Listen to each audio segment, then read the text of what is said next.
तो हमने सीखा था कि दिन जो हैं आने वाले कठिन ही होंगे, बुरे से बुरा दिन ही आएगा आगे चलकर। ये जो आपको अच्छे दिनों का वायदा करते हैं ये नहीं आने वाले। वो अच्छे दिन आएंगे जब प्रभु का राज्य आएगा, लेकिन वो आने से पहले इस पृथ्वी पर हाहाकार होगा। ऐसा कलेश, ऐसा दुख, ऐसी परेशानियां होंगी जैसी इस पृथ्वी पर ना कभी पहले आई थी और ना कभी आएंगी, उसके बाद भी कभी नहीं आएंगी।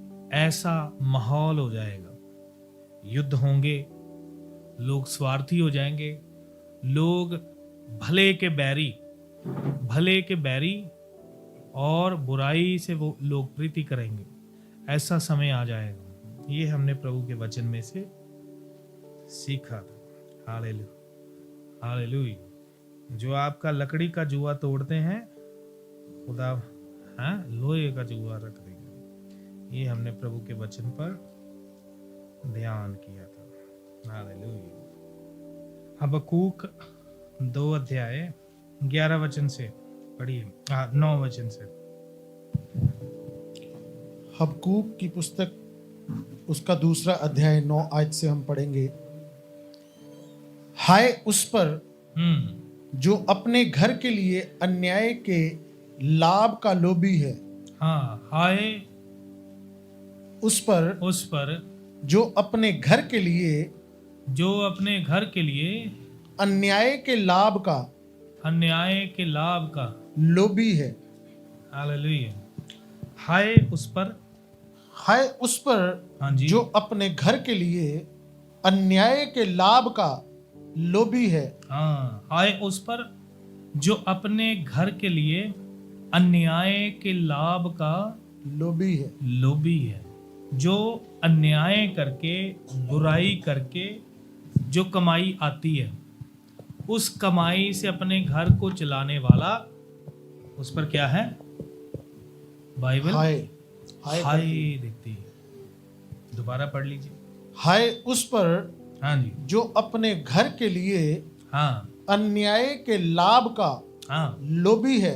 हाँ, हाय उस पर जो अपने घर के लिए अन्याय के लाभ का लोभी है।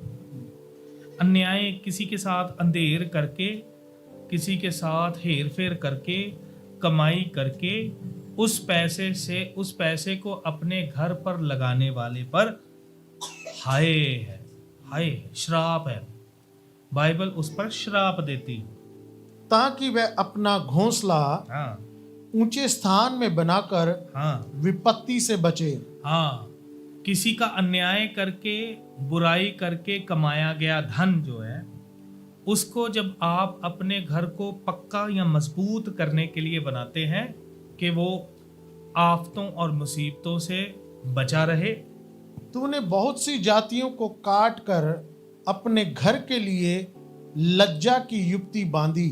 हाँ, तूने बहुत से जातियों को काट कर अपने घर के लिए लज्जा की युक्ति बांधी है और अपने ही प्राण का दोषी ठहरा है।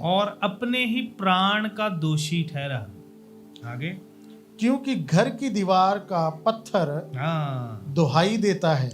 हाँ, और जैसे हाबिल का लहू जमीन से दुहाई देता है और न्याय के लिए परमेश्वर को पुकारता है, उसी प्रकार से अन्याय के साथ कमाया हुआ धन भी जो आपने शायद अपने घर के शतीर बनाने में लगाया, शायद दीवार का पत्थर बनाने में लगाया, शायद घर के फर्नीचर, बेड, कुर्सियां बनाने में लगाया, शायद फर्श बनाने में लगाया, वो एक एक चीज जो अन्याय से कमाए हुए धन के द्वारा बनी है घर पर, वो चीख चीख कर बोलेगी, चीख चीख कर चिल्ला चिल्ला कर बोलेगी। और उसके शत की कड़ी उनके स्वर में स्वर मिलाकर उत्तर देती है। For the stone will cry out from the wall. ये दीवार का पत्थर जो है वो चिल्लाएगा, और जो बीम है छत के, and the beam from the timbers will answer it. और आपके छत के जो बीम है, जो छतीर हैं, जो बाले हैं, है ना, अगर लकड़ी के बालों की छत है तो बाले, अगर दूसरे लेंटर वाली छत है तो लेंटर के जो बीम है वो बीम चिल्ला चिल्ला कर बोलेंगे कि मैं अधर्म के कमाए हुए पैसों से बना हूँ। वो आपके पाप को प्रचार करेंगे। हाँ, हबकूक 2 अध्याय उसका 9, 10 और 11 वचन हमने पढ़ा है। हालेलुया। हाँ जी, आगे हबकूक, होशिया, जोएल, अमोस, मीका, नहूम और उसके बाद ओबद्या, मीका, नहूम, हबकूक। हिजकेल तो अब बहुत अगे है। ਅਸੀਂ ਪਿੱਛੇ ਆ। ਕੱਢ ਕੇ ਦੋ ਉਹ ਨਾ ਹਿੰਦੀ ਦੀ ਬਾਈਬਲ ਤੁਹਾਡੀ, ਪੰਜਾਬੀ ਦੀ ਕੱਢ ਕੇ ਦੋ। ਤੁਹਾਨੂੰ ਹੋਮਵਰਕ ਆ, ਅਗਲੀ ਵਾਰ ਬਾਈਬਲ ਦੀਆਂ ਕਿਤਾਬਾਂ ਦੇ ਨਾਮ ਯਾਦ ਕਰਨੇ ਤੁਸੀਂ, ਠੀਕ ਹੈ ਜੀ। ਏਲੀਆ ਕਿਹੜੀ ਕਲਾਸ ਹੈ? ਹੈ ਤੇ ਕਿੱਥੇ ਬਾਈਬਲ ਪੜ੍ਹਨੀ ਨਹੀਂ ਹੁੰਦੀ ਹੈ?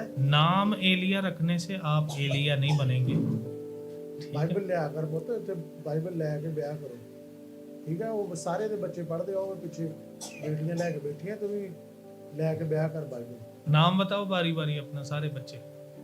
एंजल, माही, महिमा, महिमा, ओ महिमा, माही, परी, हाँ जी, एलिया, हाँ जी, हरमन, ਜਾਇਲ ਕਿਹੜੀ ਕਲਾਸ ਹੈ? Thomas, Michael.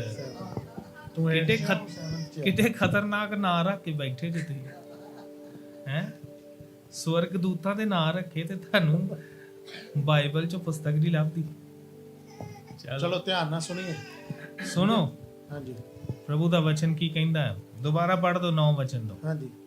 हाय उस पर, हाय उस पर जो अपने घर के लिए, जो अपने घर के लिए अन्याय के लाभ का, अन्याय के लाभ का लोभी है, लोभी है, ताकि वह अपना घोंसला हाँ, ऊंचे स्थान में बनाकर विपत्ति से बचे। ताकि वह अपना घोंसला ऊंचे स्थान पर बनाकर विपत्ति से बच सके। इसलिए अन्याय कर करके, ठगियां मार मार के, लोभ और लालच कर करके, बुराइयां कर करके, लोगों के हक दबा दबा के, जो कमाए हुए पैसे को जो अपने घर पर बनाने पर लगाता है, उस पर बाइबल हाय बोलती है। हाय, उस पर बाइबल लानत देती है। हाँ, आगे। तूने बहुत सी जातियों को काट कर, हाँ, अपने घर के लिए लज्जा की युक्ति बांधी। हाँ, तूने बहुत सी जातियों को काट कर अपने घर के लिए, अपने घर के लिए लज्जा की युक्ति बांधी, लज्जा की युक्ति बांधी। आगे। और अपने ही प्राण का दोषी ठहरा है, और अपने ही प्राण का दोषी ठहरा है। क्योंकि घर की दीवार का पत्थर दुहाई देता है, क्योंकि घर की दीवार का पत्थर दुहाई देता है, उसके छत की कड़ी उनके स्वर में स्वर मिलाकर उत्तर देती है। हाँ, उसके छत की कड़ी उनके स्वर में स्वर मिलाकर उत्तर देती है। छत दे बाले और कंध दा पत्थर, दीवार का पत्थर और छत का बीम, दोनों एक दूसरे से स्वर मिला कर आपके खिलाफ साक्षी देते हैं कि मैं अन्याय की कमाई के द्वारा बनाया गया हूँ, है ना। ये बाइबल बताती है, जब हम अन्याय से कमाए हुए पैसे से हम अपने घरों को बनाते हैं। हाय उस पर, हाँ, जो हत्या करके नगर को बनाता। हाँ, हाय उस पर जो हत्या करके नगर को बनाता है। आगे। और कुटिलता करके गढ़ को दृढ़ करता है। हाँ, कुटिलता करके गढ़ को दृढ़ करता है। आगे। देखो, क्या सेनाओं के यहोवा की ओर से ये नहीं होता कि देश देश के लोग परिश्रम तो करते हैं, परंतु वे आग का कोर होते हैं। हाँ, और राज्य राज्य के लोगों का परिश्रम व्यर्थ ही ठहरता है। आग का कोर होने का मतलब 13 वचन में, behold, is it not of the Lord of hosts that the peoples labor to feed the fire, आग को भोजन खिलाते हैं, मतलब आग ते तेल पाਉਂਦੇ ਨੇ ਕਹਿਣ ਤੋਂ ਭਾਵ भी आग को सुलगाते हैं, आग को बढ़ाते हैं। वो लेबर ही इसलिए कर रहे हैं, कईयों की लेबर ही यही है, कईयों का काम ही ये है आग को भड़काना। लो जी, जैसे ही बुझने वाली होती है और ऊपर तेल डालकर उसको फिर भड़का देते हैं जी। कईयों का काम है ये, उनकी मेहनत, लेबर है वो, उनकी दिहाड़ी यही है। क्योंकि पृथ्वी यहोवा की महिमा के ज्ञान से ऐसी भर जाएगी जैसे समुद्र जल से भर जाता है। हाय उस पर, for the earth will be filled with the knowledge of the glory of the Lord। पृथ्वी यहोवा परमेश्वर के ज्ञान से ऐसी भर जाएगी, ऐसी भर जाएगी जैसे समुद्र जल से भर जाता है। हाँ, एक समय आएगा, एक समय आएगा जब सब लोग परमेश्वर को जानेंगे। पिछली बार हमने कि यहोवा के दिन के बारे में पढ़ा था जोएल की पुस्तक में, कि यहोवा का दिन आता है, याजक जो हैं वो अपने कपड़ों को नहीं अपने मन को फाड़े, ये हमने पढ़ा था प्रभु के वचन में से। और हमने पढ़ा था कि उपवास का दिन ठहराओ, जो दुल्हे दुल्हन हैं उनको भी बुला लाओ, जो दूध पीते बच्चे हैं उनको भी बुला लाओ। ठीक है, सबको कहता है कि ले आओ, सबको ले आओ, आओ मिलकर प्रार्थना करें, आओ मिलकर प्रार्थना करें, आओ मिलकर इबादत करें, आओ परमेश्वर के सामने अपने पापों को मान ले, आओ मिलकर हम तौबा करें और अपने आप को पाक साफ करें। ये हमने पढ़ा था। यहाँ पर लिखा है एक समय आएगा कि जब पृथ्वी परमेश्वर के महिमामय ज्ञान से ऐसी भर जाएगी, ऐसी भर जाएगी जैसी समुद्र में पानी है, जैसे समुद्र पानी से भरा, ऐसा ज्ञान यहोवा परमेश्वर का। वो दिन आएगा जब कलीसिया, वो दिन आएगा जब कलीसिया प्रभु यीशु मसीह के साथ इस पृथ्वी पर राज्य करेगी। सारे करप्टेड मंत्री, करप्टेड किंगडम्स, करप्टेड राज्य, सारों को खुदावंद खत्म करके अपने धार्मिक धर्ममय राज्य को स्थापित करेगा। उस समय कोई ऐसा ना होगा जो कहेगा मैं यहोवा परमेश्वर को जानता नहीं, मैं यीशु को जानता नहीं, क्योंकि खुदावंद यीशु मसीह 1000 साल के लिए यरूशलेम में अपना सिंहासन लगा के राज्य करेगा और उसके भक्त लोग भी पूरी धरती के ऊपर राज्य करेंगे। हमें वो राजा करके बुलाता है और खुद को वो क्या बुलाता है? राजाओं का राजा। हम राजाओं का वो राजा होगा। उस समय हम लोग, उद्धार पाए हुए लोग, उसके साथ धर्म से राज्य करेंगे। हालेलुया। हो सकता है हम अपने अपने इलाकों में हों, अपने अपने एरियाज को, जैसे एरिया को संभालने के लिए एमएलए होते हैं, इलाके को संभालने के लिए एमएलए होते हैं। हो सकता है उन दिनों में एमएलए मैं हूँ, है जी, आप अपने इलाके में होंगे शायद, और हमारी किंगडम जो है वो यीशु मसीह को रिपोर्ट करेगी। हालेलुया। ये महिमामय दिन आने वाले हैं, ये हैं वो अच्छे दिन जो आने वाले, लेकिन उनसे पहले तबाही, बुराई बढ़ेगी, तबाही हो जाएगी और सब कुछ नाश हो जाएगा, खत्म हो जाएगा, बड़ी तबाही होगी, युद्ध लगेंगे, भूकंप आएंगे, बाढ़ें आएंगी, भूखमरी आएगी, तंगी आएगी, तकलीफें आएंगी। जब यीशु मसीह आएगा सबसे पहले विरोधी मसीह को भस्म करेगा अपने मुंह की आग से, और साथ ही साथ उसको एस्टैब्लिश करने वाले, उसको स्थिर करने वाले झूठे नबी को भी वो नरक की आग में फेंक देगा, नरक में फेंकेगा उनको। यानी सबसे पहले नरक में कौन जाएगा? अभी तक नरक में कोई गया नहीं है, पता है? अभी तक नरक में कोई भी नहीं गया। अब जो मरते हैं वो सब के सब आराम में जाते हैं। जो प्रभु यीशु मसीह को मानते हैं वो आराम में जाते हैं, रेस्ट में जाते हैं। अब्राहम की गोद हमें बाइबल में पढ़ने में आती है, जहाँ पर लाजर गया वहीं पर हम सब भी जाएंगे। जहाँ पर पहले वो अब्राहम की गोद जो थी वो अधलोक में हुआ करती थी, अधलोक में होती थी, और यीशु मसीह जब मुर्दों में से जिंदा हो गया तो वो उन पुराने नियम के संतों को, पुराने नियम के सेवकों को उठाकर जिंदा करके अपने साथ स्वर्ग में ले गया। स्वर्ग में लेंगे। ये बाइबल में लिखा है, हाँ जी लिखा है, बाइबल में लिखा है। जब यीशु मसीह को मरियम मगदलीनी आती है कि छूने के लिए, तो वो कहता है कि मुझे छूना नहीं, मैं अभी पिता के पास नहीं गया।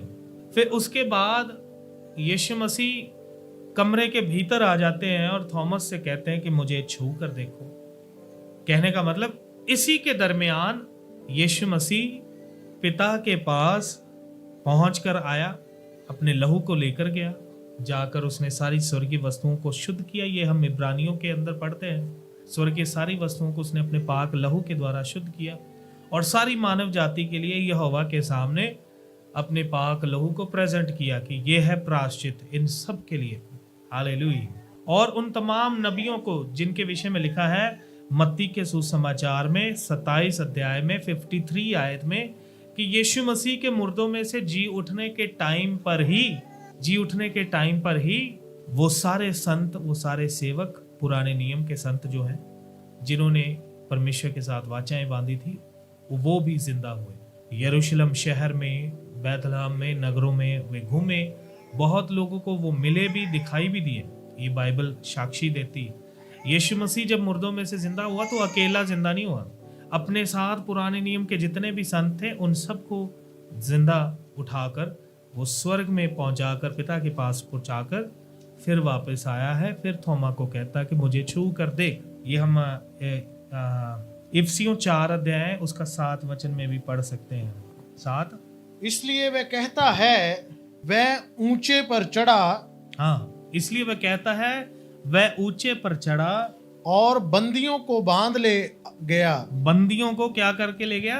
बांध ले गया, बांध कर ले गया। ऐसे ही वो फिर आएगा, हमको भी बांध कर अपने साथ ले जाएगा, जैसे दूल्हा दुल्हन को बांध कर ले जाता है। हालेलुया। ले जाएगा, ले गया, वो बंदियों को बांध कर ले गया जो आसमान पर चढ़ा। Hallelujah, praise the Lord. उसके बाद क्या होगा? यीशु मसीह जिंदा आसमान पर फिर चला गया, 40 दिन तक इस पृथ्वी पर जिंदा होने के बाद रहा, चेलों को दिखाई दिया। पौलुस कहता है लगभग 500 लोगों ने उसको देखा, जो मुर्दों में से वो जिंदा हुआ। कितने लोगों ने?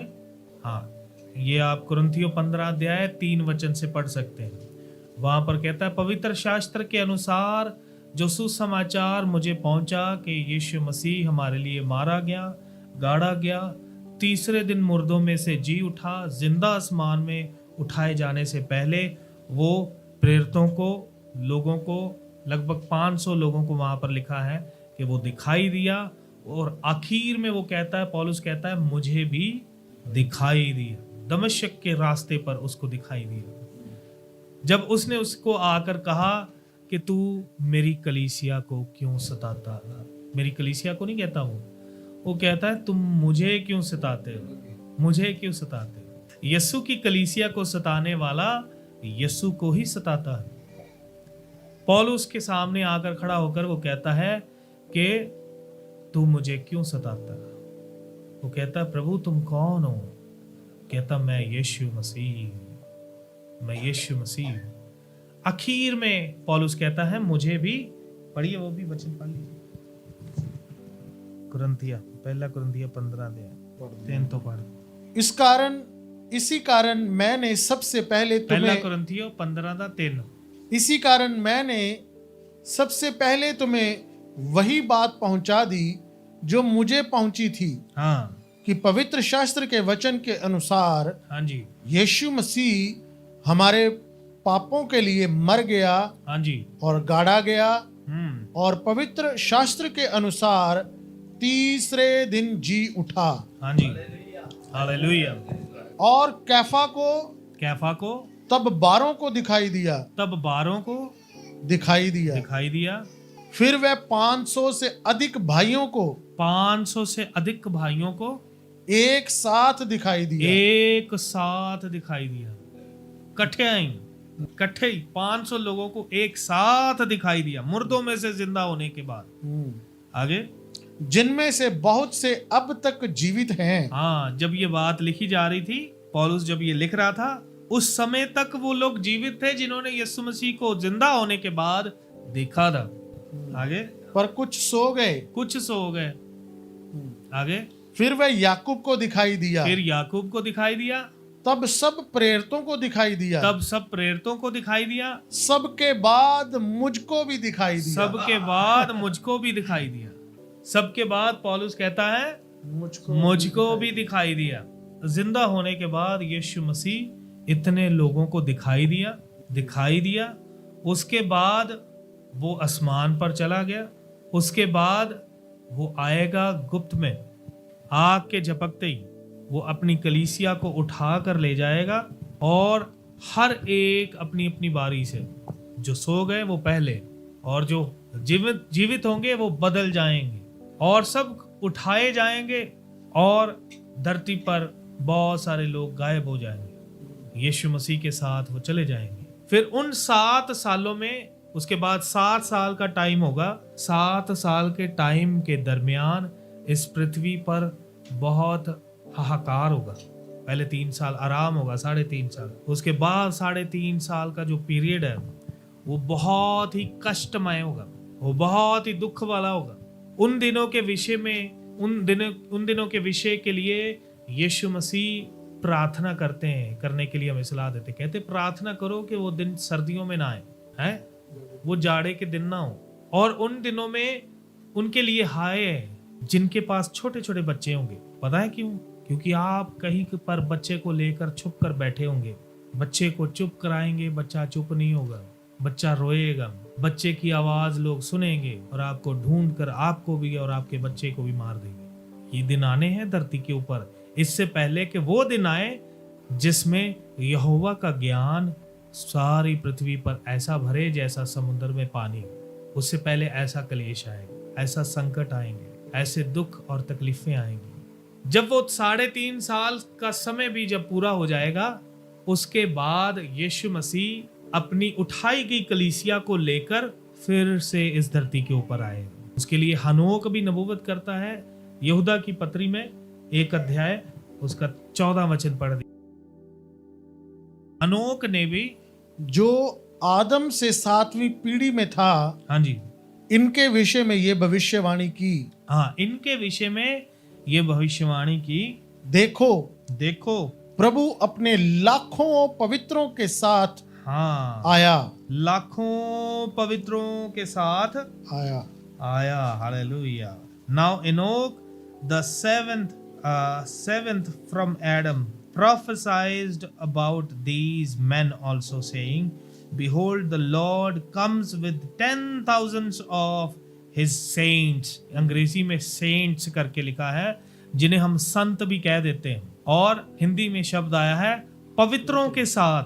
यीशु मसीह उठाए हुए, जो गुप्त आगमन में उठाए गए लोगों को, जो गुप्त में उठाए गए उसके रैप्चर में, उनको फिर से इस धरती के ऊपर लेकर आएगा। आगे 15 वचन। देखो प्रभु अपने लाखों पवित्रों के साथ आया कि सबका न्याय करे। और सब भक्तिहीनों को उनके अभक्ति के सब कामों के विषय में जो उन्होंने भक्तिहीन होकर किए हैं, और उन सब को कठोर बातों के विषय में जो भक्तिहीन पापियों ने उसके विरोध में कही हैं, दोषी ठहराए।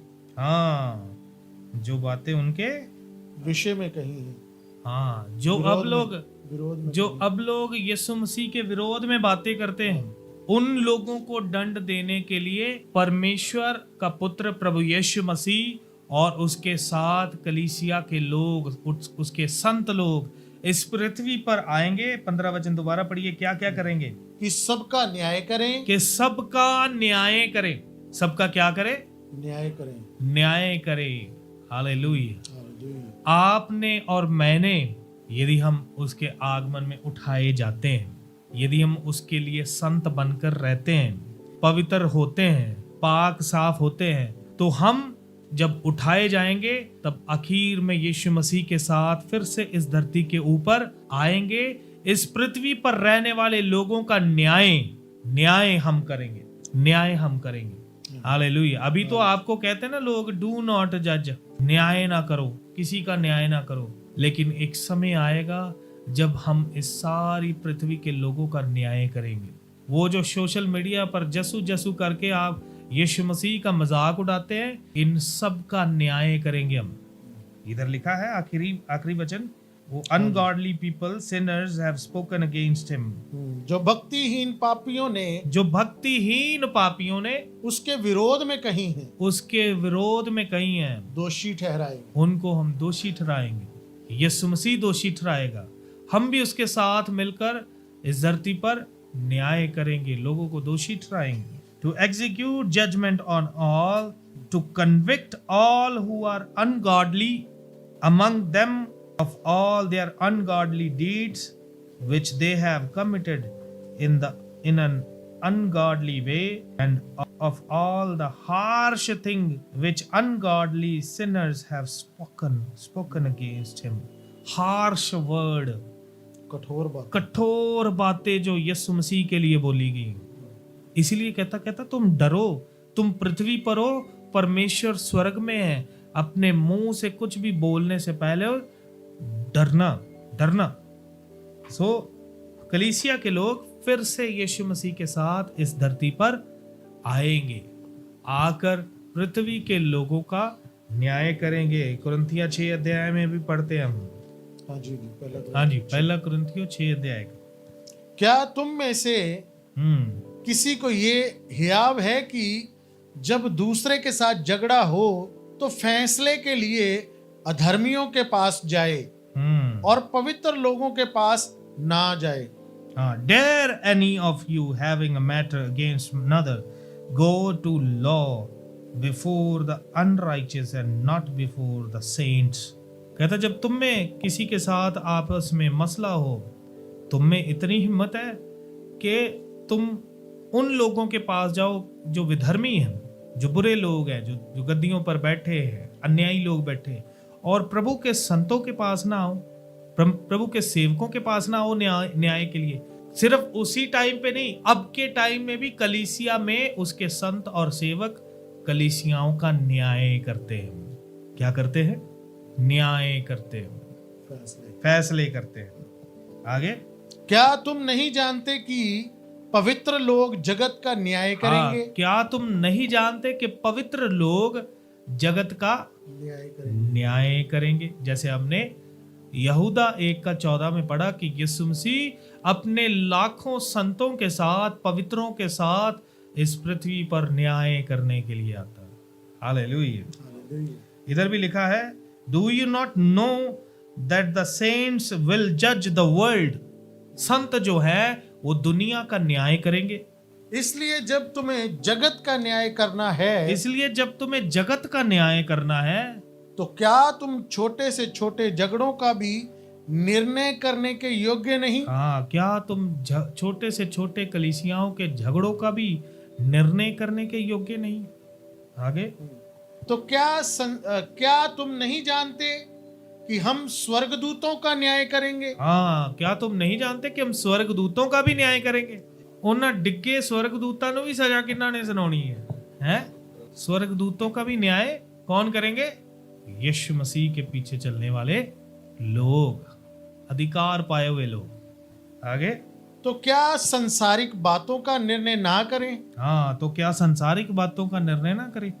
आगे, यदि तुम्हें संसारिक बातों का निर्णय करना हो तो क्या उन्हीं को बैठाओगे जो कलीसियाओं में कुछ नहीं समझे जाते हैं? कलीसियाओं में कुछ नहीं समझे जाते, क्या उन्हीं को बिठाओगे? मैं तुम्हें लज्जित करने के लिए ये कहता हूँ, ये कहता हूँ। क्या सचमुच तुम में एक भी बुद्धिमान नहीं मिलता? क्या तुम में सच में कोई एक भी बुद्धिमान नहीं दिखता जो अपने भाइयों का निर्णय कर सके? निर्णय कर सके। आगे, तुम में भाई भाई में मुकदमा होता है। हाँ जी, और वह भी अविश्वासियों के सामने। और परंतु सचमुच तुम में बड़ा दोष तो ये है कि आपस में मुकदमा करते हो। आपस में क्या बड़ा दोष है? ये आपस में क्या करते हैं? मुकदमा। आज जब हम देखते हैं कि किसी ने किसी के बारे में कुछ बोला कि भाई आपने यहाँ पर बाइबल में से गलत बात बता दिया है, गलत तरीके से प्रचार कर दिया है, और उसके बाद उनकी लीगल टीम आ जाती है, उनके वकील आ जाते हैं और उन पर मुकदमे ठोक दिए जाते हैं। ये बहुत बड़ा दोष है। कहता तुम में बड़ा दोष तो ये है कि आपस में क्या करते हो, आपस में मुकदमे करते हो। ये बड़ा दोष है। वहीं से आप पहचान लीजिएगा कि जो मुकदमे करते हैं लोगों पर, वो भी कलीसिया के लोगों के, अपने ही भाइयों के ऊपर जिन्होंने हमें सुधार किया, जिन्होंने हमें सुधार करने का यत्न किया, उन्हीं के ऊपर मुकदमे हैं। अन्याय को नहीं सहते, अन्याय को नहीं सहते, नहीं सहते। अपनी हानि क्यों नहीं सहते, अपनी हानि क्यों नहीं सहते। हाँ जी। परंतु तुम तो स्वयं अन्याय करते हाँ। और हानि पहुंचाते हो। परंतु तुम तो स्वयं ही क्या करते हो, अन्याय करते, अन्याय करते हो। इसीलिए उधर भी वचन में पढ़ा, अन्याय से कमाए हुए धन के साथ यदि आपने अपने घरों को बनाया है तो इन न्याय करने वाले संतों में हम शामिल नहीं होंगे। समझे कि नहीं समझे। यदि खुद ही अन्यायी है, खुद ही अन्याय कर करके लोगों को लूट लूट के अपने घरों को बनाया है, तो फिर इन न्याय करने वाले संतों में हम शामिल नहीं हो सकते हैं। हाँ पढ़िए आगे। क्या तुम नहीं जानते कि अन्यायी लोग परमेश्वर के राज्य के वारिस ना होंगे। अन्यायी लोग परमेश्वर के राज्य के वारिस ना होंगे, वारिस ना होंगे। मत्ती 7:1 पढ़िए। दोष मत लगाओ कि तुम पर भी दोष ना लगाया जाए। हाँ, दोष मत लगाओ कि तुम पर भी दोष ना लगाया जाए। हाँ, कि तुम पर भी दोष ना लगाया जाए। आगे। क्योंकि जिस प्रकार तुम दोष लगाते हो, जिस प्रकार तुम दोष लगाते हो, जिस प्रकार तुम दोष लगाते हो, उसी प्रकार तुम पर भी दोष लगाया जाएगा। उसी प्रकार तुम पर भी दोष लगाया जाएगा। और जिस नाप से तुम नापते हो, जिस नाप से तुम नापते हो, उसी नाप से तुम्हारे लिए भी नापा जाएगा। उसी नाप से तुम्हारे लिए भी नापा जाएगा, नापा जाएगा। तू क्यों अपने भाई की आंख के तिनके को देखता है, हाँ, और अपनी आंख का लट्ठा तुझे नहीं सूझता। हाँ, ये पैसेज किनके लिए लिखा गया है? जिनके खुद की आंख में लट्ठे हैं, जो खुद बुराई से बुराई बुराई बुराई बुराई बुराई करते रहते हैं, लेकिन जब कोई छोटी मोटी गलती करके आ जाए तो उसको घेर कर उसको जज करने लग जाते। लेकिन उधर जो जज करने वाले लोग हैं वो खुद की आंखों में लट्ठे लिए हुए जज नहीं है। वो सेंट लोग हैं, संत लोग हैं, पवित्र लोग हैं। उनके अंदर कोई ऐब, कोई बुराई नहीं है। हालेलुया। समझे कि नहीं समझे। वो हमने बनना। अगर हम चलते चलते हम सुधर रहे हैं, हम ठीक होते जा रहे हैं, तो अगर आप वो कामों को नहीं करते हैं जिसके लिए आप दूसरे को दोषी कहते हैं, तो आप इस धरती पर रहते हुए भी उसको जज कर सकते हैं, उसको न्याय कर सकते हैं, उसको सुधार कर सकते हैं, उसको करेक्शन कर सकते हैं, यदि आपको खुदावंद ये इख्तियार देता है। हालेलुया। समझ रहे हैं। स्वर्गदूतों का हमें न्याय करना। तो मैं आपको बता रहा था, जब यीशु मसीह पवित्रों के साथ इस धरती पर आएगा, तो सबसे पहले नरक में जाने वाला व्यक्ति कौन है? अभी तक नरक में कोई नहीं गया है जी। सब अधलोक में जाते हैं। पीड़ा का स्थान एक जगह है जिसको इंग्लिश में हेडस बोला जाता है। वहां पर जाते हैं सब यीशु मसीह को ना मानने वाले, पाप और बुराई करने वाले, जितने भी लोग मरते हैं वो सब के सब हेडस में जाते हैं। उसे पीड़ा का स्थान कहा जाता है। सब बारी बारी उसमें नरक में भी अपनी बारी से ही जाएंगे। जैसे उसके आगमन पर कलीसिया के लोग, विश्वासी लोग अपनी बारी बारी से जाएंगे स्वर्ग में, उसी प्रकार से नरक में भी लोग अपनी बारी बारी से जाएंगे। आइए हम पढ़ लें रेवलेशन में, प्रकाशित वाक्य में 11 वचन से 19 अध्याय में। ध्यान से सुनिए। प्रकाशित वाक्य 19 अध्याय 11 वचन। फिर मैंने स्वर्ग को खुला हुआ देखा, और देखता हूं कि एक श्वेत घोड़ा है, और उस पर एक सवार है हम्म। जो विश्वास योग्य और सत्य कहलाता है, हाँ, और वह धर्म के साथ न्याय और युद्ध करता है। धर्म के साथ न्याय और और युद्ध युद्ध करता है। आगे। उसकी आंखें आग की ज्वाला है, हाँ जी। और उसके सर पर बहुत से राजमुकुट हैं। हाँ, उसके सर पर बहुत से राजमुकुट हैं। उस पर एक नाम लिखा है हाँ जी। जिसे उसको छोड़ और कोई नहीं जानता। हाँ। वह लहू छिड़का हुआ वस्त्र पहने हैं, हम्म। और उसका नाम परमेश्वर का वचन है।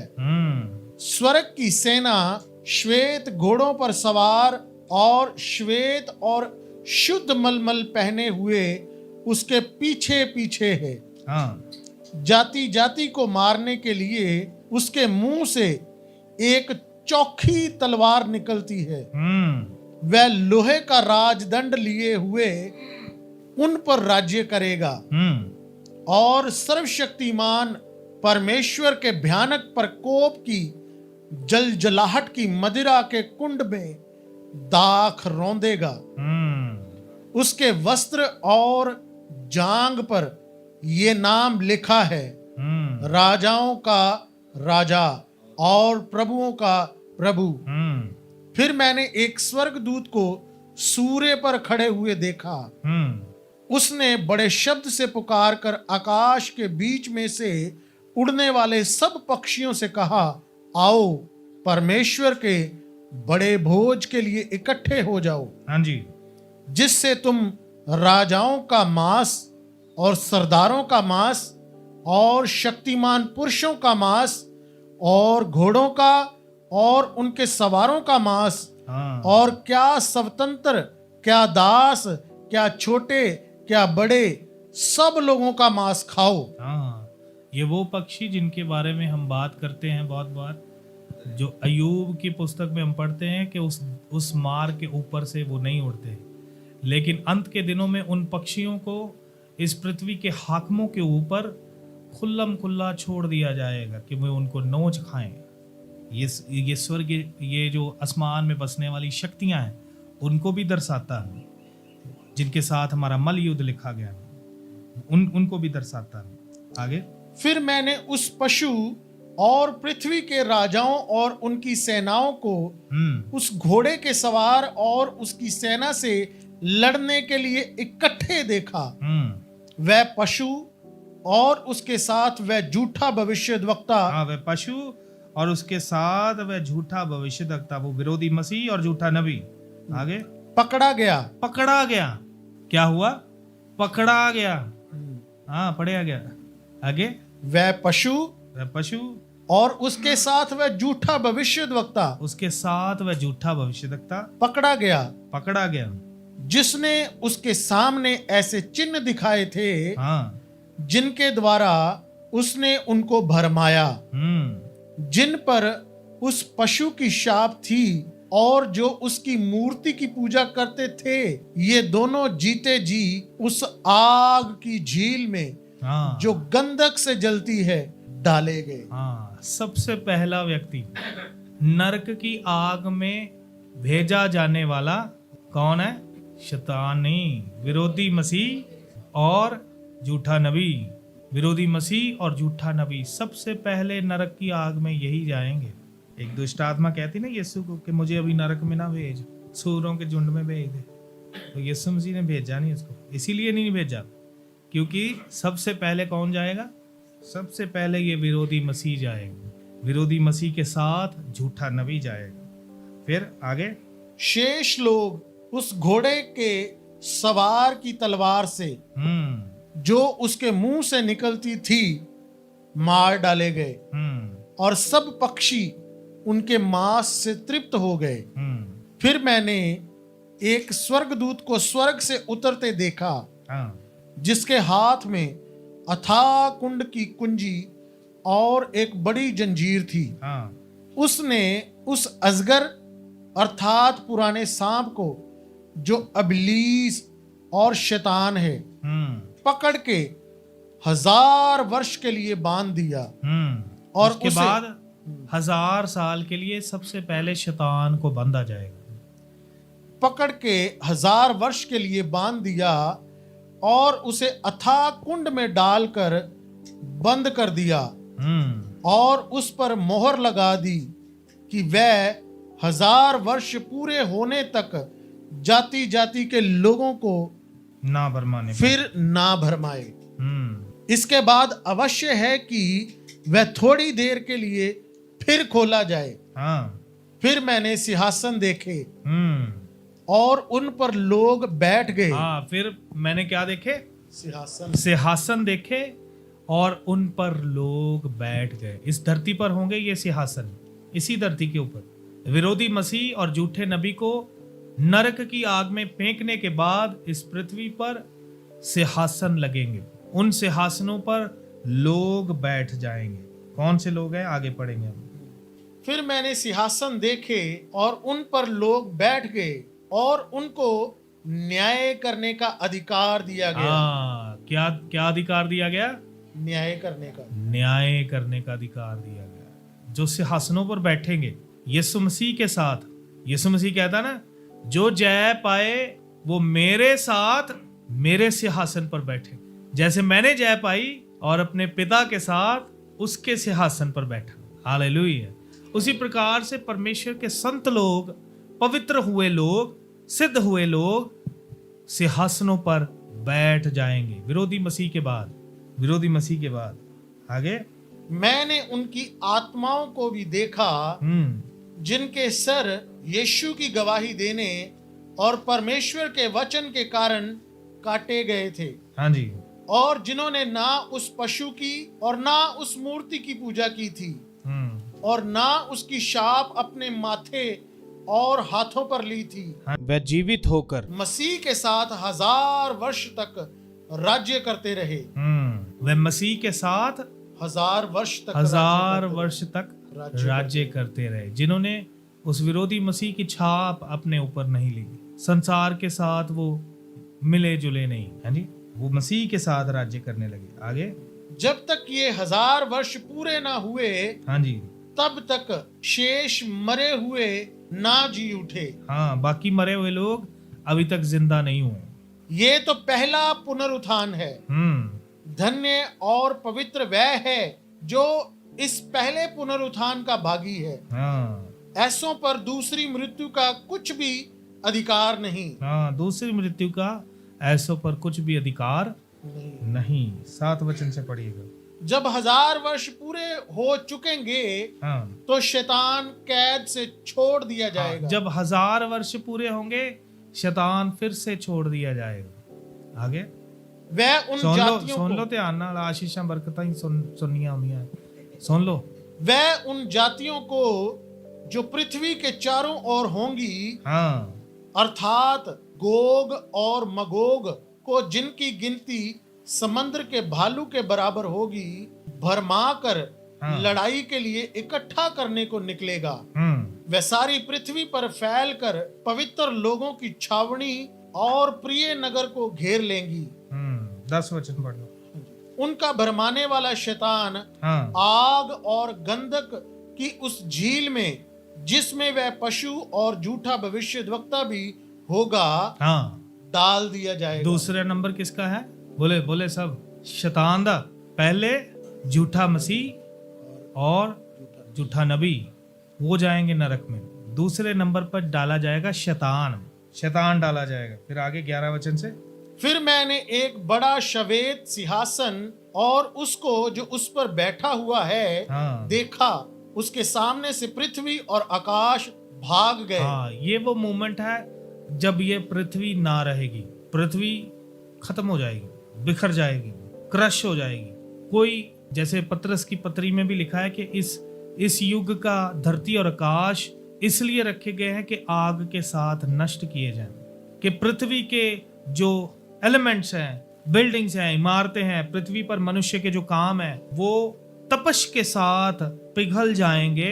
ये हम पढ़ते हैं पतरस की पत्री में 3 अध्याय, उसका 7, 8, 9 वचन, वो पढ़ लीजिए। वो भी यहाँ पर हाथ रखिए। पर वर्तमान काल के आकाश और पृथ्वी उसी वचन के द्वारा इसलिए रखे गए हैं कि जलाए जाएं। जलाए जाएं। ये पृथ्वी और आकाश जल जाएगी, क्योंकि यहोवा ने कसम खाई ना, पानी से तबाह नहीं करूंगा आपकी बार, अब की बार आग से होगी, आग के साथ तबाह होगी। फिर और ये भक्तिहीन मनुष्यों के न्याय और नष्ट होने के दिन तक ऐसे ही रखे रहेंगे। भक्तिहीन मनुष्यों के नष्ट होने के दिन तक ये धरती बनी है, उसके बाद धरती आग से जलाई जाएगी, नष्ट हो जाएगी। आगे, हे प्रियो, ये बात तुमसे छिपी न रहे कि प्रभु के यहाँ एक दिन 1000 वर्ष के बराबर है। 10 वचन से पढ़िए। परंतु प्रभु का दिन चोर के समान आ जाएगा। प्रभु का दिन चोर के समान आ जाएगा। उस दिन आकाश बड़ी हड़हड़ाहट के शब्द से, आकाश बड़ी हड़हड़ाहट के शब्द से जाता रहेगा। आकाश बड़ा हड़हड़ाहट के शब्द से जाता रहेगा। और तत्व बहुत ही तृप्त होकर पिघल जाएंगे। और ये जो पृथ्वी के तत्व हैं बहुत ही तपश होकर, तपश के साथ, आग के साथ पिघल जाएंगे। आगे, और पृथ्वी और उस पर के काम जल जाएंगे। पृथ्वी और उस पर के जितने भी काम है वो सब जल जाएंगे। इसलिए जब आप संगति के लिए अब टाइम नहीं निकालते, आप बोलते काम है, काम है, काम है, तो उन दिनों में आपके काम भी, आपके किए काम सब जल जाएंगे। आपके बैंकों में रखे हुए पैसे भी जल जाएंगे। आपके मोबाइल जिस पर आप चिपके रहते हैं वो भी जल जाएंगे। आपके घर, आपकी इमारतें जिन पर आप बहुत घमंड करते हैं वो भी पिघल जाएंगी। वो सारी चीजें जिन पर आप घमंड करते हैं वो सारी की सारी चीजें पिघल जाएंगी, खत्म हो जाएंगी, आग के साथ जल जाएंगी। आगे, जबकि ये वस्तुएं इस रीति से पिघलने वाली हैं, हाँ जी, तो तुम्हें पवित्र चाल चलन और भक्ति में कैसे मनुष्य होना चाहिए। बोलो, जब आपके पृथ्वी के काम नष्ट हो जाने हैं, फिर आपको आत्मिक जीवन में कैसा भक्ति और पवित्रता में चलने की आवश्यकता है। बोलिए, कीमत तो आगे चलकर आत्मिक जीवन की ही पढ़नी है। आपने धरती पर कितने पैसे कमाए, आपने क्या क्या धरती पर अचीव किया, क्या क्या बनाया, उन चीजों से कोई मायने नहीं। मायने है क्या आपका धन स्वर्ग में जुड़ा है जी। यही वो घटना है उधर जो 11 वचन में हम पढ़ रहे थे, 20 का 11, कि एक बड़ा श्वेत सिंहासन लगा जिस पर वो बैठ गया और उसके सामने से पृथ्वी और आकाश भाग गए। हालेलुया, भाग गए। ये पृथ्वी जिस पर अभी हम खड़े हैं, बैठे हैं, ये पृथ्वी भाग गई यहोवा के सामने से। भागने का मतलब रही ही नहीं, खत्म होगी, नष्ट हो गई। उसके बाद फिर मैंने छोटे बड़े को सिंहासन के सामने खड़े हुए देखा। पृथ्वी तो रही नहीं, ये किस पर खड़े हैं? ये हवा में खड़े हैं। एक एक व्यक्ति अपने अपने न्याय के इंतजार में खड़ा है। पुस्तकें खोली जाएंगी अब, और लोगों के काम लोगों को बताकर गिचियों फाड़ के ते नरक दी अग दे विच सुट दिता जाएगा।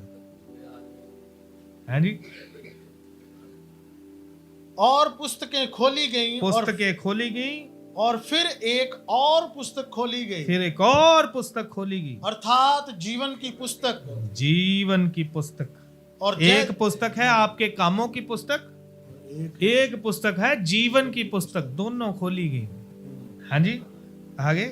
और जैसा उन पुस्तकों में लिखा हुआ था, पढ़ लीजिए, जैसा उन पुस्तकों में लिखा हुआ था वैसे ही उनके कामों के अनुसार, उनके काम, आपकी एक एक काम उस कामों की पुस्तक में लिखे गए हैं। इसलिए ध्यान से करना क्या काम करते हैं, किसी के साथ हेर फेर ना करना। आपके काम दर्ज हो जाते हैं यहोवा की पुस्तक में, समझे कि नहीं समझे? तो उन मरे हुओं का न्याय उनके किए गए कामों के अनुसार जो उस पुस्तक में लिखे गए थे। पूरा पढ़ दीजिए इसको। वैसे ही उनके कामों के अनुसार मरे हुओं का न्याय किया गया। समंदर ने उन मरे हुओं को जो उसमें थे दे दिया। जो समंदर में डाले गए थे वो यहोवा के सामने खड़े कर दिए गए। आगे। और मृत्यु और अधोलोक ने उन मरे हुओं को जो उनमें थे इसी अधोलोक में कौन भी है? धनी भी है, तो अधलोक में पड़े हुए लोग, पीड़ा में पड़े हुए लोग, जो किसी को पुकार रहे कि कोई एक उंगली गिल्ली करके उनकी जुबान पर रख दे, वो सारे के सारे लोग अधलोक ने यहोवा के सामने इसी मंडली में खड़े कर दिए। देखो अब फाइनल जजमेंट को, अंतिम न्याय को देखो। अब तुम्हारे कामों का बदला होगा। अभी तो तुम अधलोक में पीड़ा के स्थान में थे, अब तुम नरक में जाओगे। आगे पढ़े 14 वचन।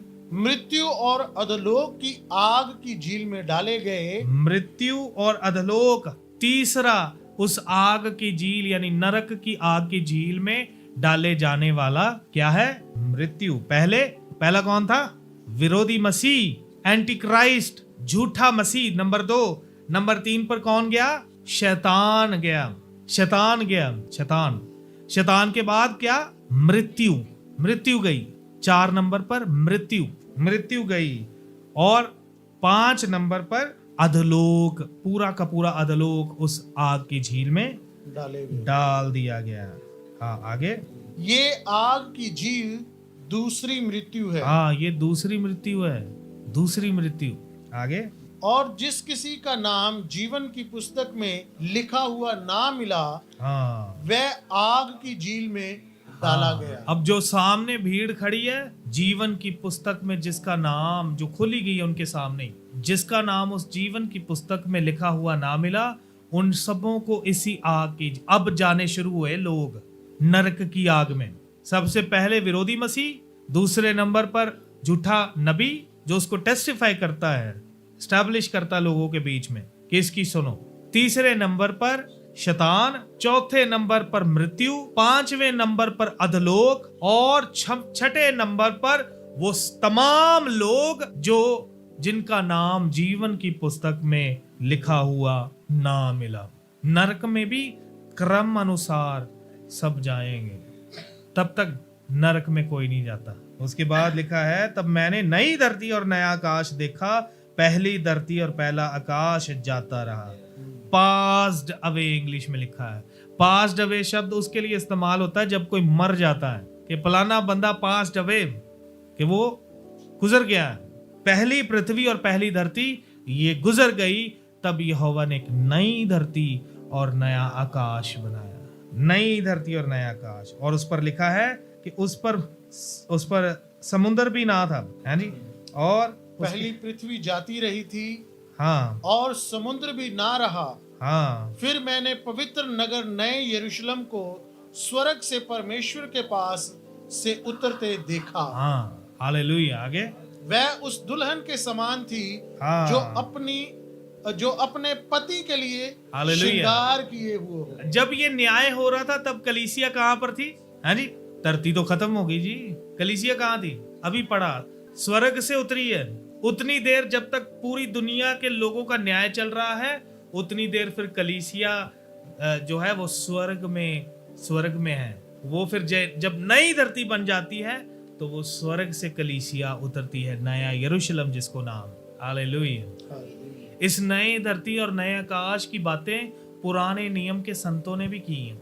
यशायाह की पुस्तक 66 अध्याय 22 वचन में वो वहां पर नए धरती और नए आकाश की बात करता है। पढ़ लीजिए वो। क्योंकि जिस प्रकार नया आकाश और नई पृथ्वी जो मैं बनाने पर हूँ, हाँ, मेरे सम्मुख बनी रहेगी। हाँ, देखो यशायाह भी बात कर रहा है। आज के कितने सेवक हैं जिनके मुंह से आपने ये बातें सुनी है जी। लोग आपको नई धरती और नए आकाश के लिए तैयार ही नहीं कर रहे, वो आपको इधर ही सेट करने में लगे हैं कि ब्लेस होने जा रहे हैं आप। BMW आ रही है, गाड़ियां आपको मिलने जा रही हैं, आप दुनिया में ऊंचे लेवल पर जाने वाले हैं। लोग आपको इधर ही सेट करने में लगे। जैसे वो 10 जासूस जिनकी गवाही 2 जासूसों से अलग थी, कालेब और जोशुआ से, वो कहते हैं कि उधर नहीं, हम पार नहीं जा सकते, हम इधर ही सेट हो जाते हैं। उसी प्रकार से आज के नबी और आज के रसूल आप लोगों को इधर ही सेट करने में लगे हुए हैं कि बस आशीष लो, ਹੁਣ ਇੱਥੇ ही सेट हो जाओ। ਉੱਥੇ नहीं पहुंच सकते तुसी, वहां पर पहुंचना बहुत मुश्किल है, वो जीतना बहुत मुश्किल है जी। इसलिए वो लोग आपको संसारिक आशीषें, संसारिक बरकतें, संसारिक धन दौलत ही प्रचार करते हैं ताकि आप इधर ही रहें। नई धरती और नई आकाश का कोई प्रचार नहीं, परमेश्वर के नई वाचा का, नए यरूशलेम का कोई प्रचार नहीं। पुराने नियम के संत भी जानते थे इस नए यरूशलेम के बारे में। एक वचन पढ़ेंगे फिर हम प्रार्थना करेंगे। 11 अध्याय इब्रानियों उसका 8 वचन से पढ़िए। अब्राहम क्या कहता है परमेश्वर को। अब्राहम को जब परमेश्वर ने कनान देश दे दिया तो अब्राहम ने लिया ही नहीं असल में। क्या लिया? बोलिए। नहीं लिया। क्या लिया है? वो ही जाने। ओदियां वो ही जाने। ये राज भी उसी के साथ चला गया।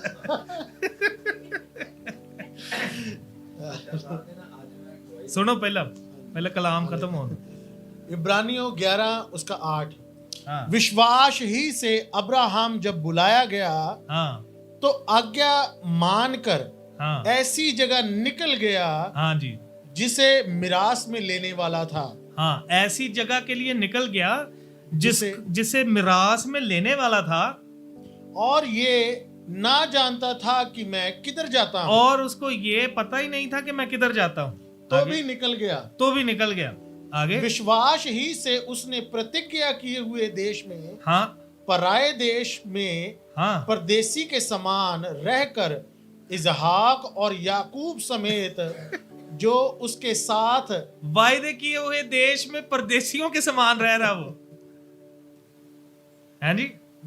क्या यही पढ़ा ना हमने? गलत तो नहीं पढ़ दिया? दोबारा पढ़िए। हाँ जी। विश्वास ही से हाँ, उसने प्रतिज्ञा किए हुए, विश्वास ही से उसने वायदे किए हुए देश में, पराये देश में परदेसी के समान रहकर इजहाक और याकूब समेत, हाँ, जो उसके साथ उसकी प्रतिज्ञा के वारिस थे तंबुओं में वास किया। हाँ, उन्होंने उधर पक्के मकान नहीं बनाए, वो तंबुओं में रहते थे। पक्का मकान यानी पक्की रेजिडेंसी।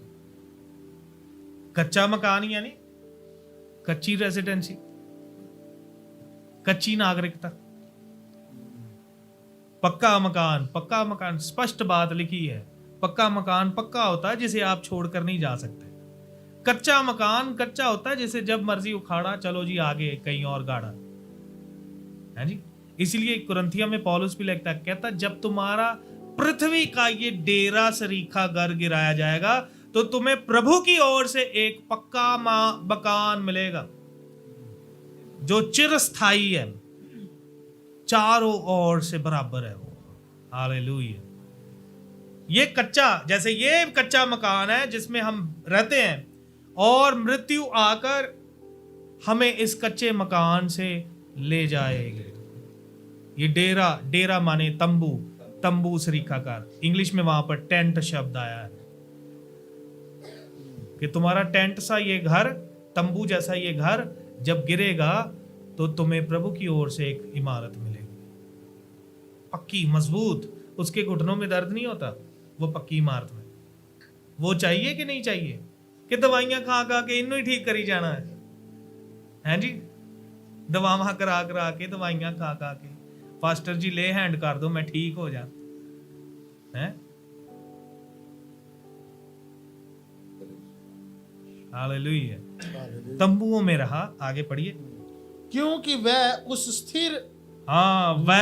स्थिर नींव वाले नगर की बाट जोहता था। हाँ, कनान में तंबुओं में रह रहा है क्योंकि उसको उस स्थिर नींव वाले नगर की बाट है, उसका इंतजार करता है। कौन सा स्थिर नींव वाला नगर?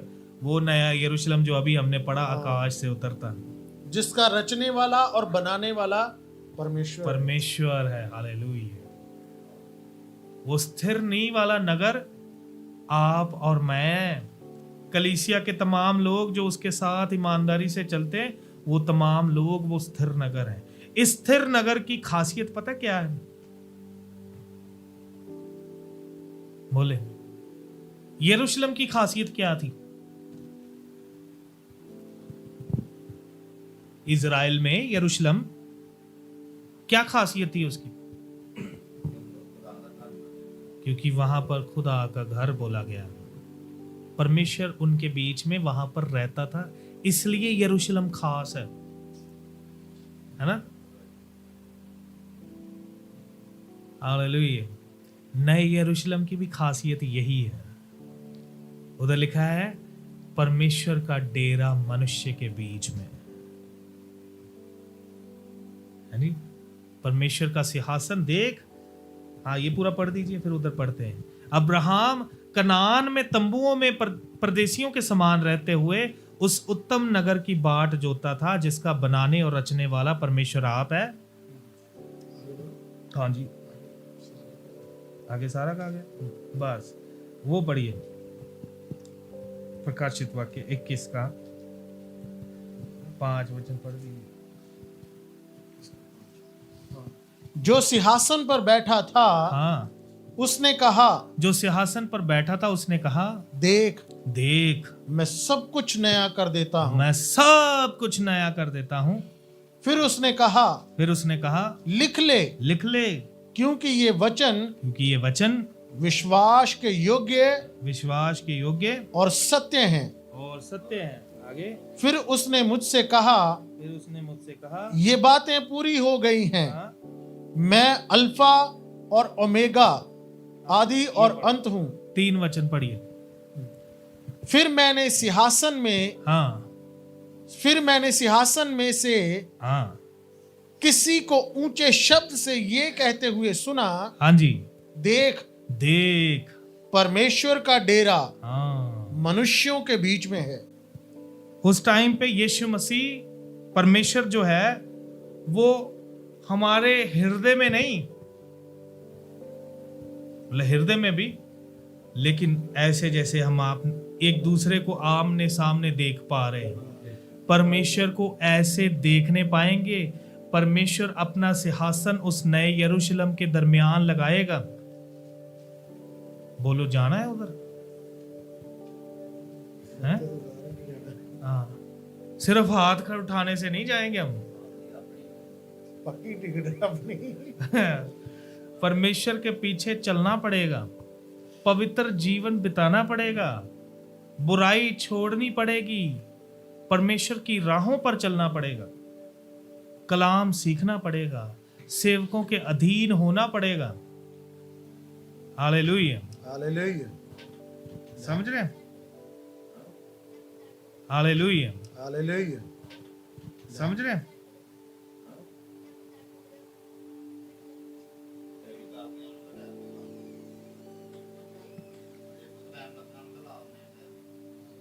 हालेलुया, बोलो।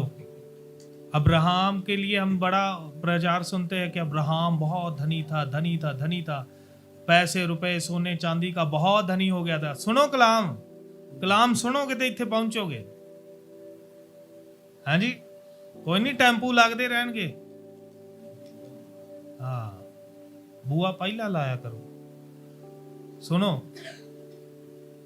सुनते जे अब्राहम के लिए हम प्रचार सुनते कि अब्राहम बहुत सोने चांदी रुपए का, बैल का, जानवरों पशुओं का बहुत धनी हो गया था, लेकिन देख लो उसका मन धन के ऊपर बिल्कुल भी नहीं है। वो रहता ऐसे ही है, फकीरों जैसे, तंबुओं में, कोई पक्का मकान नहीं। उधर लूत ने पक्का मकान डाल लिया है, लूत ने डाल लिया ना पक्का मकान। सदोम गोमोरा में डाल लो आप भी पक्के मकान, इधर ही संसार में जड़ें बना लो अपनी। इसका मतलब ये बिल्कुल नहीं कि आपने ये पक्का मकान बना लिया तो आपने कोई बुराई कर दी, ये बिल्कुल नहीं, गलत नहीं समझना।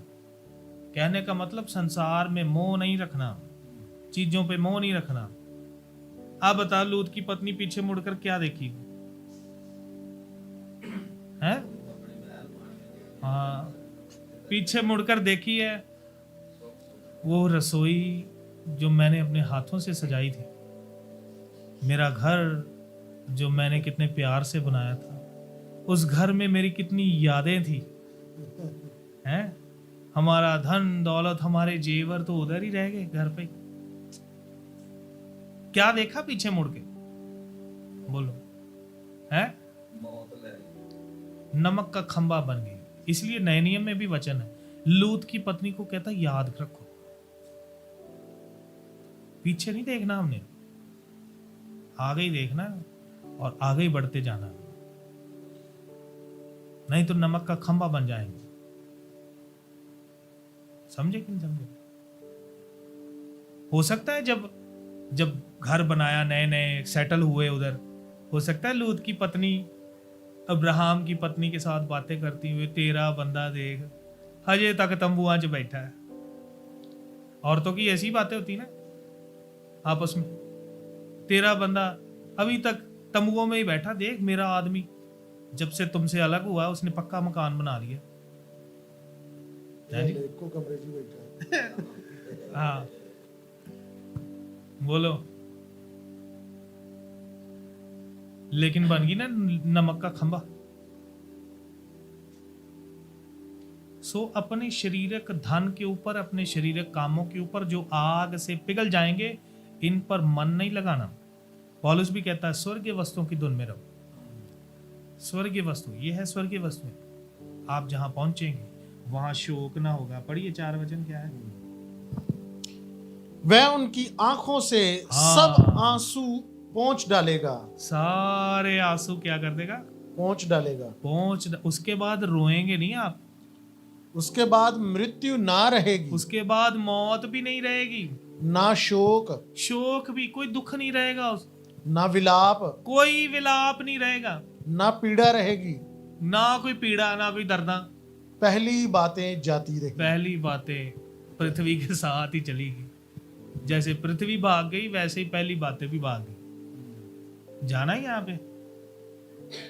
इसके लिए आपको संगति करना, प्रार्थना करना, रोटी तोड़ना, शिक्षा पाना, शिक्षा पर चलना, ये सब चीजें करनी पड़ेंगी, तब पहुंचेंगे यहाँ पे। जो परमेश्वर का इटर्नल प्लान है वो ये है। हम सब मानव जाति के लिए ये योजना बनाई है उसने। ठीक है, मनुष्य को बनाया, कुछ करप्टेड हो गए, कुछ सीधी लीक पर चले। सीधी लीक पर चलने वाले भी कुछ कुछ जो है बीच बीच में हट जाते, बीच में आ जाते, बीच में हट जाते, बीच में आ जाते। मैं अपने पुत्र को भेजूंगा जो इनके प्रायश्चित के लिए कुर्बानी देगा। कुर्बानी दीजिए। अब कुर्बानी का प्रचार सब जगह कराया, जाओ सबको बताओ यीशु मसीह ने तुम्हारे पापों के लिए जान दी, जो विश्वास करेगा वो अनंत जीवन पाएगा। प्रचार हुआ, लोगों ने विश्वास किया। अब विश्वास कर लिया, क्या करें? अब पवित्र हो, बुराई छोड़ो, बुरे काम छोड़ो, सिद्ध हो, पवित्र हो। पवित्र हो के क्या मिलेगा? ये मिलेगा जो हमने पढ़ा अभी। जिसको चाहिए हो जाए पवित्र, जिसको नहीं चाहे बने रहो जो बनना है। इसके अगला अध्याय 22 का 11 वचन भी पढ़ दीजिए। 22 का। हाँ हाँ 22 का कितना वचन? 11 पढ़ो। हाँ 11 पढ़िए। जिसको नहीं चलना वो क्या करे? पढ़िए। 10 से पढ़ रहा हूँ। हाँ जी। फिर उसने मुझसे कहा, इस पुस्तक की भविष्यवाणी की बातों को बंद मत कर। हाँ, क्योंकि समय निकट है। समय निकट है।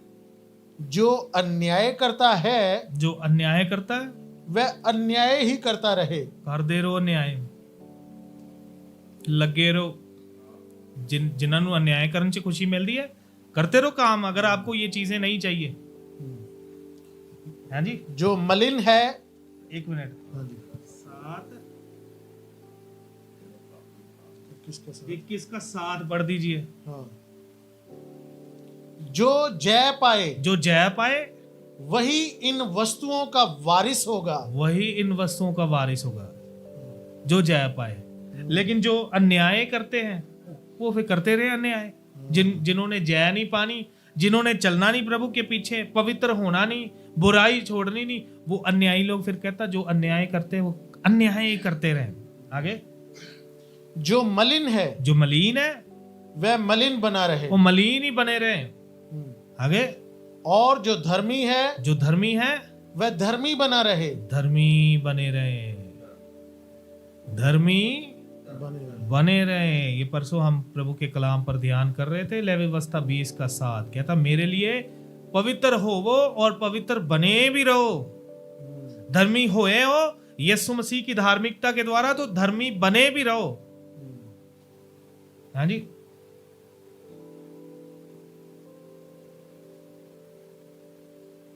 कल मैं एक वीडियो देख रहा था, दिल्ली के कई प्रचारकों की, कोई प्रचारक प्रचार कर रहा था, बोल रहा था चर्च में सिन्न सिन्न सिन्न सिन्न सिन्न सिन्न सिन्न सिन्न सिन्न सिन्न का प्रचार हो रहा है, लेकिन चर्च में सन सन सन सन सन सन सन माने बेटे का प्रचार होना चाहिए। तो मैंने कहा क्या सन ने सिन्न के बारे में प्रचार नहीं किया? सन ने कितनी बार बोला कि सिन नो मोर, दोबारा पाप ना करना, दोबारा पाप ना करना। यदि दोबारा पाप करोगे तो जानबूझ के किए गए पापों के लिए फिर कोई प्रायश्चित नहीं है, कोई क्षमा नहीं है, कोई बलिदान नहीं है। इब्रानियों 10:26 में लिखा, इधर इसीलिए कहता है, इसलिए जो अन्याय करता है फिर वो अन्याय ही करता रहे, जो मलीन है वो मलीन ही बना रहे। आगे, जो धर्मी है वह धर्मी बना रहे, वो धर्मी बना रहे, अगर उधर पहुंचना है तो। आगे, जो पवित्र है वह पवित्र बना रहे, जो पवित्र है वह पवित्र बना भी रहे। जो जय पाएगा वही इन वस्तुओं का वारिस होगा। हालेलुया। आइए प्रार्थना करें।